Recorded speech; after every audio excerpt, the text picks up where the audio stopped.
Assalamualaikum warahmatullahi wabarakatuh. Kembali lagi di Haru Biru.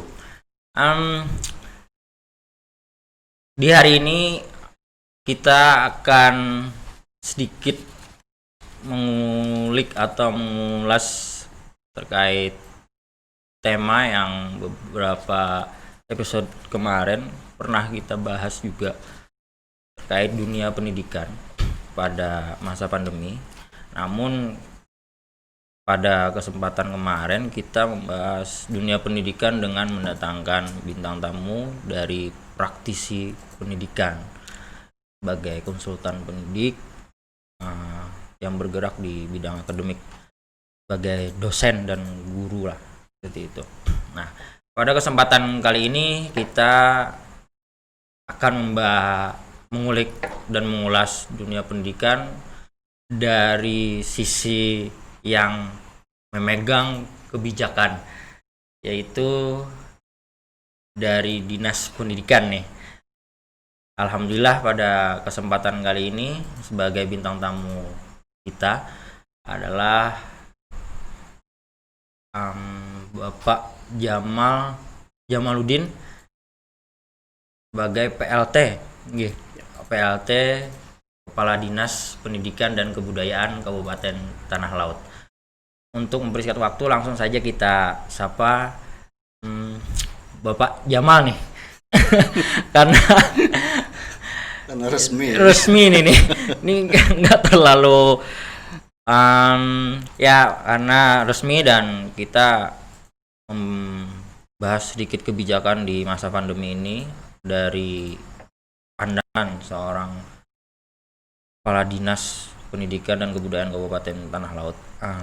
Apa kabar Bang?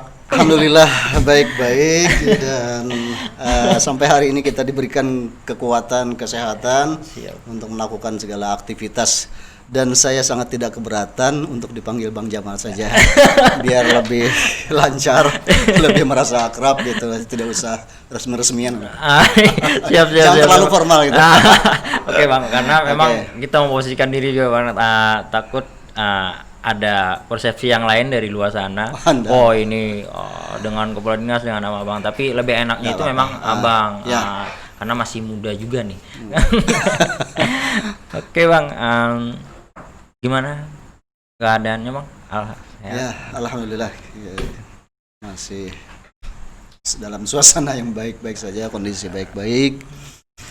Dan terkait dengan masa pandemi COVID-19 yang saat ini memang berdampak pada bukan hanya bidang ekonomi, tapi hampir semua aspek kehidupan masyarakat Indonesia maupun di negara-negara yang terdampak COVID-19 ini, semuanya pasti akan berubah. Berbeda lah dari yang sebelum masa-masa pandemi. Baik Bang, ini saya mau nanya terkait dunia pendidikan nih Bang. Menurut sebagai Abang pribadi nih yang menjabat sebagai kepala dinas, bagaimana nih sikap Abang terhadap isu-isu di masa pandemi saat ini? Tentang virus corona gitu ya. Ya, kalau secara pribadi saya memang lebih berpikir kritis terhadap isu-isu yang berkembang, karena pada saat ini banyak sekali masyarakat itu yang bingung terhadap informasi yang masuk begitu masif melalui media-media sosial, sehingga masyarakat itu bingung dan tidak tahu harus ikut siapa dan harus berbuat seperti apa. Khususnya ini saya ingin menyinggung sedikit masalah ada teori konspirasi itu. Benar Bang. Benar sekali. Yang banyak dibahas di media sosial. Kalau secara pribadi, karena saya selalu berupaya untuk selalu berpikir kritis. Saya tidak terlalu percaya dengan yang namanya teori konspirasi bahwa terjadinya pandemi COVID-19 atau coronavirus disease ini itu merupakan olahan atau gorengan dari para Netizen orang-orang yang termasuk dalam teori konspirasi itu. Karena memang ada orang yang yang berspekulasi menyatakan bahwa ada kelompok tertentu yang mengupayakan agar dunia ini menjadi kacau dengan berbagai cara. Entah itu dengan perang, entah itu dengan narkoba, entah itu dengan apapun, termasuk yang dengan virus dengan cara menyebarkan virus COVID corona ini. Konon seperti itu. Tapi secara pribadi saya tidak terlalu percaya hal-hal seperti itu. Karena bagaimanapun yang namanya coronavirus disease ini sudah ada sejak dahulu. Virus corona itu memang secara generasi terus berubah. Saya pernah membaca satu artikel ilmiah yang mengulas tentang sejarah keberadaan virus corona ini. Di tahun 1965 itu sudah ada yang namanya virus corona. Cuma memang berbeda, memang berbeda dari virus corona yang ada sekarang, yang dikatakan sebagai COVID-19 sekarang. Virus corona pada saat itu berkembang di Inggris. Lalu orang-orang di rumah sakit di Harvard pada saat itu mencoba untuk meneliti dan mereka mengisolasi beberapa dokter ilmuwan di sana, mengisolasi pasien-pasien yang menderita virus corona itu, dan akhirnya ditemukan memang pada saat itu gejala-gejalanya memang seperti flu biasa saja, dan pada saat itu penyebaran virus corona itu tidak semasif seperti sekarang. Dia berkembang hanya di daerah Inggris, hanya daerah sekitar Harvard, dan tidak menyebar ke negara-negara lain. Mungkin juga itu dipengaruhi oleh mobilitas manusia itu sendiri. Kalau dulu mungkin tidak terlalu tinggi mobilitas manusia antar negara itu, sehingga penyebaran virus corona pada saat itu memang bisa ditekan di satu daerah tertentu. Boleh jadi seperti itu, atau boleh jadi juga memang virus corona pada saat itu memang generasinya masih lemah gitu. Yang sebagai prototip coronavirus yang pertama gitu, yang awal ditemukan oleh manusia. Benar. Baik Bang, memang orang-orang banyak menganggapnya ini adalah sebuah konspirasi atau apa dengan adanya virus corona saat ini nih. Padahal dampaknya itu seluruh dunia semuanya. Dan nyatanya kan sekarang ini yang namanya coronavirus ini sudah menyebar. Kalau tidak salah yang terakhir ini ada 188 negara yang sudah terdampak virus corona. Hampir semuanya. Jadi hampir 200 negara, kan 188 itu negara yang sudah terdampak virus corona. Artinya penyebaran virus corona itu sampai di 188 negara. Kalau dahulu hanya berkembang di satu negara, di Inggris tahun 1965, kemudian tahun 2013 itu ada di Cina, dan itu beda lagi virus coronanya, itu yang dinamakan dengan SARS waktu itu. Singapura ya gue. SARS itu di Cina sebenarnya, dan diduga itu berasal dari kelelawar. Tapi tidak secara langsung kelelawar itu menularkan kepada manusia. Dari kelelawar kemudian dia berpindah menular ke hewan lain. Pada saat itu ke luwak. Luwak tahu ya? Luwak itu musang gitu. Musang sawah gitu. Benar. Kemudian baru ke manusia. Tahun 2002-2003 itu sudah ada juga sebenarnya. Benar. Jadi dari Cina 2002-2003 di Cina, 2013 itu di Arab Saudi, Emirat Arab, dan daerah tertentu Amerika Utara dan Amerika Selatan. Pada situ perkembangan, dan itu beda lagi jenis virusnya ya. Walaupun kelompoknya itu sama, tetap corona juga. Jenis corona juga. Cuma generasinya berbeda-beda.